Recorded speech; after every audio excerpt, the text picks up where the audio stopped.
আসসালামু আলাইকুম। যারা বলেন যে বাসাতে মধু নেওয়ার পরে মধু জমে যায় বা মধু যে আপনার কাছ থেকে নিয়েছিলাম এর আগেরটা ভালো ছিল, এখনটা সেরকমটা কেমন যেন লাগে। এই মধুটা হচ্ছে আমি বাসাতে নিজে খাই।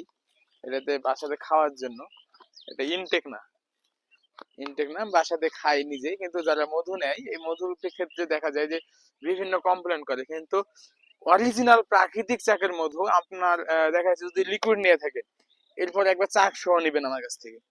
আর যদি সম্ভব হয় তাহলে আমি ফোন নাম্বার দিবেন, আমি নিজে আপনাকে দাঁড়িয়ে থেকে সেই দিনকে গাছ থেকে কেটে আপনার হাতে দেবো। অরিজিনাল প্রাকৃতিক চাকের মধু আপনি বাসাতে নিয়ে যাওয়া রাখার পরে ওই মধুটা আমি বাসাতে খাই। এই যে নিচের দিকে দেখেন, নিচের দিকে অনেকটা এরকম দানা জমে। এই দেখেন, জানি না দেখা যাচ্ছে কিনা, এই যে নিচের দিকে এই দানাটা জমে, এটা মনে করে অনেকে চিনি মনে হয়, কিন্তু না, অরিজিনাল মধু। কিছু কিছু যেহেতু মধুতে ফ্রুক্টোজ এবং গ্লুকোজ থাকে, তার বৈশিষ্ট্য এটা।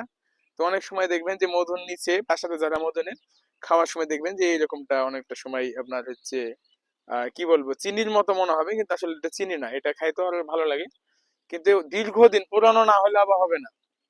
একটা মধু দেখা যাচ্ছে 1 বছর হইলো বা অনেক সময় দীর্ঘদিন পড়ে থাকলে ও পুরোটাই লিকুইড থাকবে, কিন্তু নিচের দিকে যায় ঠিক এরকমটা একটু চিনির মতো হবে।